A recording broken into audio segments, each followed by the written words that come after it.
Hello, this is Daniel Bachler. I'm a software engineer with Edelweiss Connect, and today I want to show you EdelweissData, our data management solution for scientific data sets. Right away, what is EdelweissData? So it's a platform for managing scientific data sets, and it has a couple of unique features.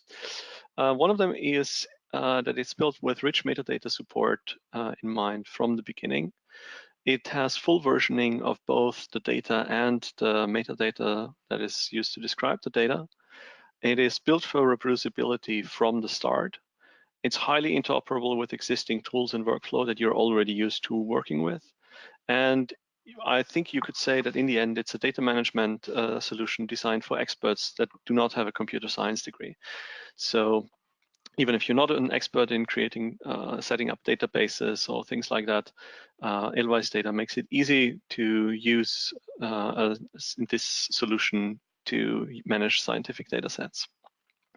I'll give you a short overview of what EdelweissData can do, both on the level of the individual data set and on the level of managing all data sets within your organization. And I'll go through a quick demo so that you can have a look at it and see it for yourself. So, on the level of individual data sets, EdelweissData supports you in a couple of ways. First of all, it allows you to upload your existing tabular data and then to take time and in a web-based UI that's easy to use to annotate this data set on various levels. So you will see in a minute how this can be used to collect additional information, both about columns to describe in more detail what this column represents, but also on the level of the entire data set. This becomes important then later on when you try to find the data again. It also allows you to easily see, filter, and search the data again in a web-based user interface.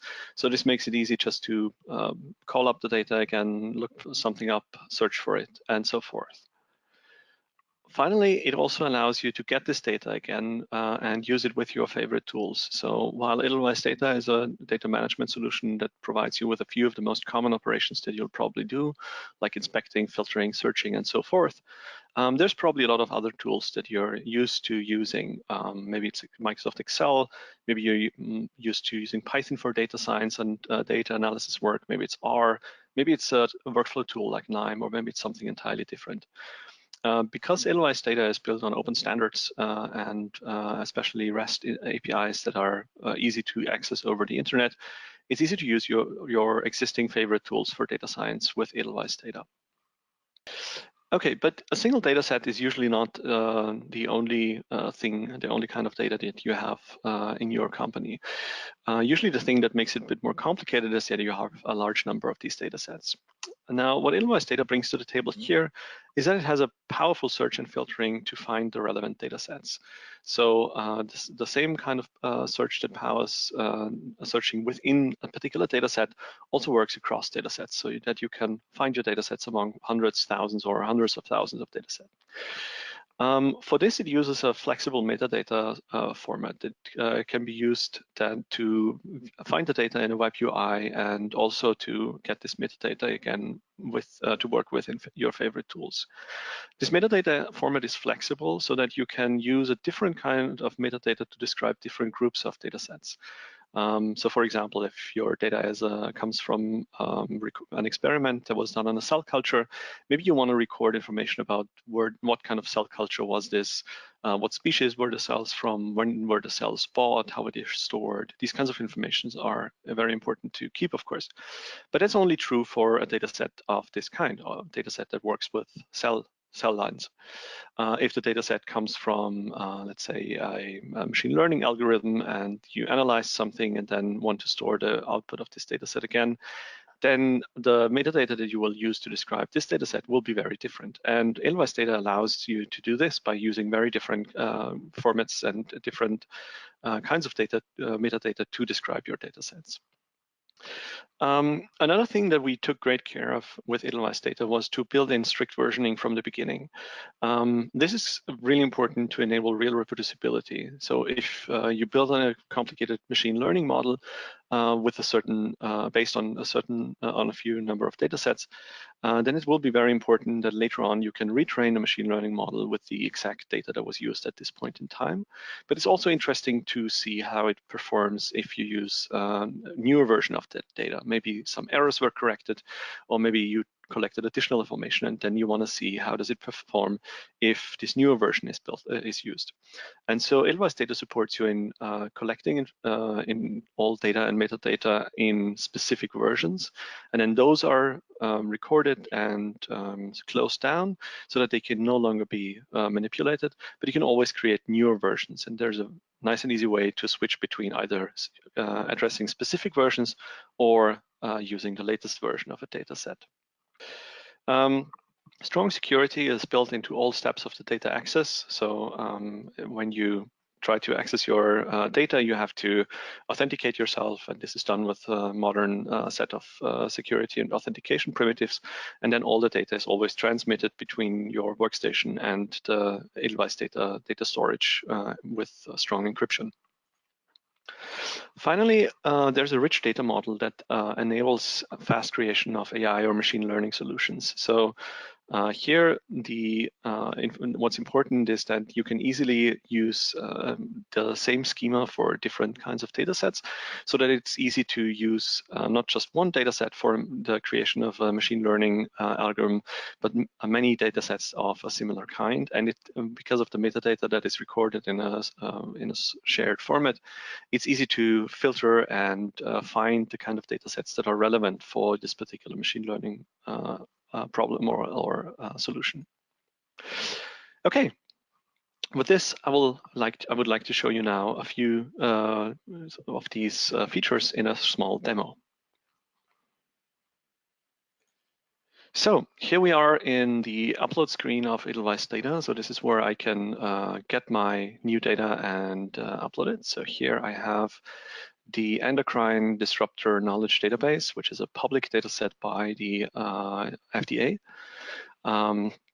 So here is a preview of this data set that was now uploaded and in a first form ingested. Now we have time here to annotate and this data set and give more information about it. Now, as you can see here, we're now in step 2. So the first step was to annotate, to upload. The second step is to annotate. The next step will then describe the entire data set, and finally we'll publish it. So on this screen, the idea is that you can give more information on particular columns of this data. So with complex tabular data, you often have this problem that even understanding what a certain column represents can be quite tricky. So here in this data set, the column names are relatively good, but there's a couple of things where maybe it might be quite useful to have a bit more information, like here for the endpoint value. What is this? How was it recorded? What unit does this represent?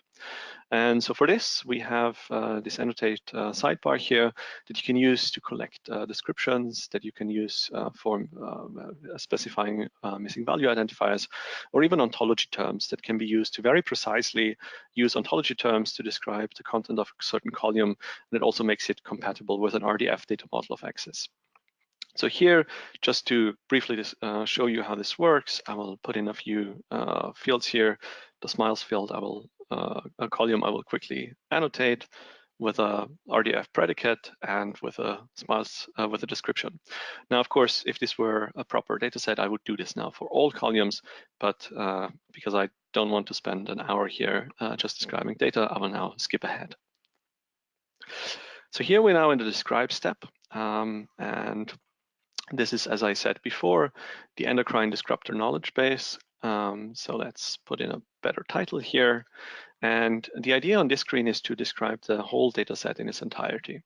So I've prepared a small description here that comes from the FDA website that describes a bit in more detail with a bunch of links, bullet points, a citation, contact information for where to get more information about this data set.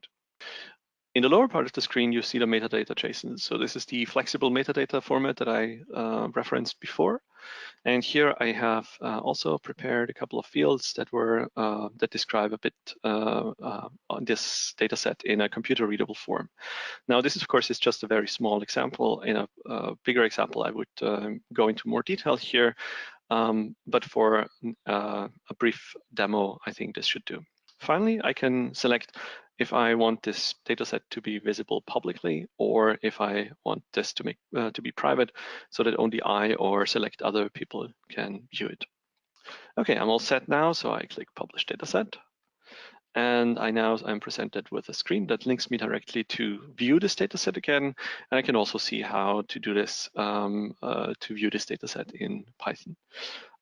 Here, I just want to say that this is currently changing, so we'll soon have a much nicer way of interacting with datasets in Edelweiss data from Python.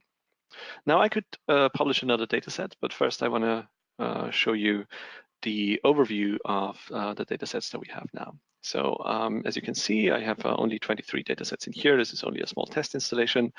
And here we have the endocrine disruptor knowledge base that was uploaded just before. So we can have a look at that. But before we have a look at the data itself, I just want to briefly show you that in the metadata JSON, we had a couple of fields, and these are now can now be extracted into this tabular view. This is a very powerful way that the metadata can, at the same time, be very flexible and use a rich data model in the form of JSON that can be arbitrarily complex. But at the same time, we can also project certain fields of this out into a tabular view so that you can have an overview, and we can do filtering and aggregation. We can do search and so forth based on these fields. So for example, here in my EKDB dataset, I have a target that I put into the metadata, and we can use the terms that come up in this metadata field to now find datasets in the dataset selector view. Okay, so if we now have a look at the dataset itself, you can see here now the data that we saw before, but now we don't just see the first couple of rows. We could see all the 3,257 rows of it if you wanted to. We support a few nice features like filtering by aggregation and a histogram view that gives you a preview of how many values how many rows there are in this dataset with certain values in this column. And we can filter for it, for example, on the phenol structure category. We also have rich full text search like before. So we could say, search for a certain name, and then we will only find the datasets that have this author appear in one of the rows, and we only see these rows. Additionally, to the data itself, you can also see the description. So this is the text that I put in here before. You can see that this is nicely rendered. We have bullet points, links, the citation information, and so forth. So here the idea is that this should be human readable text that describes the dataset so that you can communicate to other people who find this dataset what this dataset is all about. We can also see the metadata JSON. So this is the structured computer readable form of metadata that we showed before. So this is the field that we just saw in the dataset selector that was extracted. And here we have full flexibility with the flexible JSON format of structuring this metadata. Then we have the schema. So this is just the information about the dataset columns. So if we take a look back here in the data, you see that the first column is the compound code, then we have the ID, at some point we have the compound name and so forth. And here we now see more information for each of these columns. So as you can maybe remember, the SMILES column, I put in a little bit of the description here and an ontology term, so you can see that you can find this information again here, either viewing it like this in a web UI, but you can also access this information with your favorite tools to ingest them again and do operations based on datasets just on their schema or metadata. Finally, here you can see a table with the different versions. So of this EDKB dataset, I only created this one version, so this is all I have here. But you could see and jump to different versions of this dataset with this overview. Okay, so you've seen the core parts of Edelweiss data now, and so I just want to show you one last thing. So I copy the ID here. What I want to show you is how you can use other tools than the web UI tools that you saw so far with EdelweissData. For this, I switch over here to Jupyter Hub.